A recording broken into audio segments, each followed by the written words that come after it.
Fala pessoal, tudo bem com vocês? Helder aqui do One Collector. Hoje nós vamos falar sobre um tema que une filosofia e cultura pop de um jeito surpreendente. A relação entre a prisão do Tony Stark na caverna, tanto nos quadrinhos quanto no filme do Homem de Ferro, e o famoso mito da caverna de Platão. Parece improvável, mas essa conexão rende muitas reflexões interessantes. Então, vamos lá.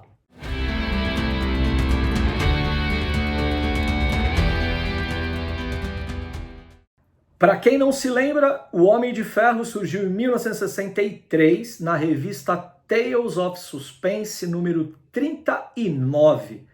E na história original, o Tony Stark ele é capturado durante a Guerra do Vietnã e é obrigado a construir armas para um vilão chamado Wong-Chu, que foi o primeiro vilão do Homem de Ferro nos quadrinhos. O Tony Stark está ferido e ele recebe a ajuda do Dr. Yinsen para criar sua primeira armadura e assim conseguir fugir. Já na versão do filme de 2008, a Marvel ela atualizou o cenário para o Afeganistão, mas a essência permanece a mesma. O Tony ele é sequestrado, ele vê de perto como as suas invenções são usadas para o mal, e com a ajuda do Yinsen, ele constrói a Mark I para escapar. E esse momento é um ponto de virada na vida dele, porque ao voltar para casa ele decide encerrar a produção de armas das indústrias Stark.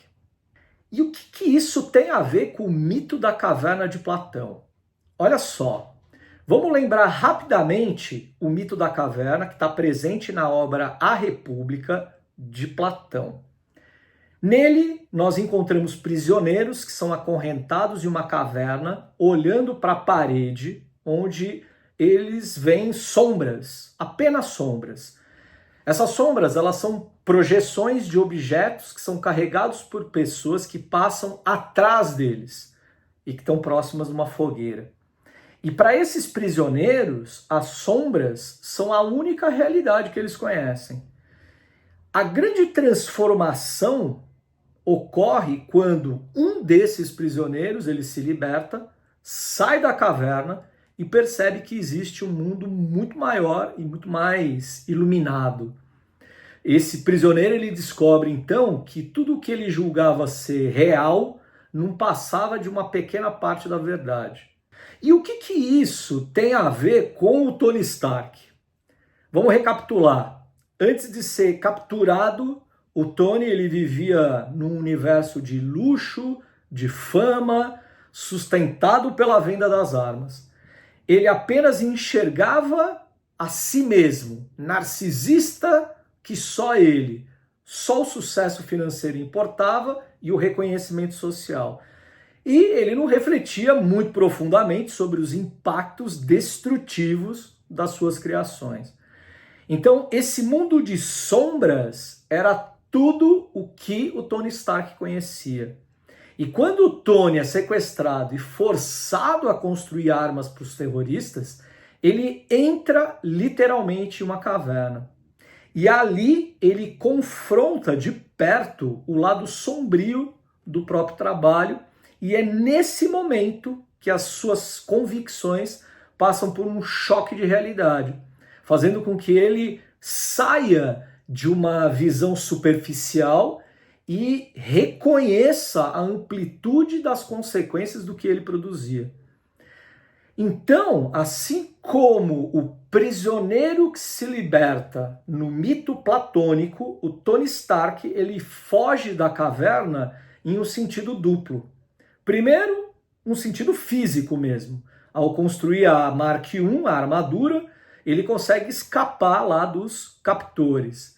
E o segundo sentido é moral, é intelectual, já que ele percebe que ele não pode continuar fabricando armas sem se responsabilizar pelas vidas que são afetadas, né, por elas. Então, ao retornar ao mundo real, vamos dizer assim, o Tony abandona a divisão bélica das empresas Stark e decide usar suas habilidades para proteger as pessoas, assumindo então de vez o papel de super-herói. E é essa virada de postura que indica a descoberta de uma verdade muito maior, né? Que a genialidade dele poderia servir ao bem comum e não apenas, né, aos próprios interesses, ao lucro, ao próprio ego. O que a gente aprende disso para nós? Para mim, a história do Tony Stark, o mito platônico, nos faz lembrar que muitas vezes a gente vive preso a visões limitadas, ou seja, essas sombras que achamos ser toda a nossa realidade. Pode ser nossa zona de conforto, pode ser que isso tenha a ver com as nossas crenças que a gente considera como inquestionáveis, ou até mesmo o ritmo acelerado da vida que às vezes não nos deixa enxergar além do óbvio ou de nós mesmos. Então a saída da caverna exige de nós um despertar, um confronto com aquilo que a gente não quer ver. E esse processo, embora às vezes seja desafiador, pode nos trazer um senso de responsabilidade e a chance de transformar as nossas ações e, obviamente, a nossa vida. E aí, gostaram dessa conexão entre Platão e o Homem de Ferro? Deixa suas opiniões aqui nos comentários. Vocês já tinham pensado nessa relação? Se vocês curtiram o tema, compartilhe com os amigos que amam filosofia, amam super-heróis, amam o Homem de Ferro e não se esqueçam de se inscrever no canal para mais conteúdos nerdcore como esse. Muito obrigado pela atenção de vocês até aqui e até a próxima.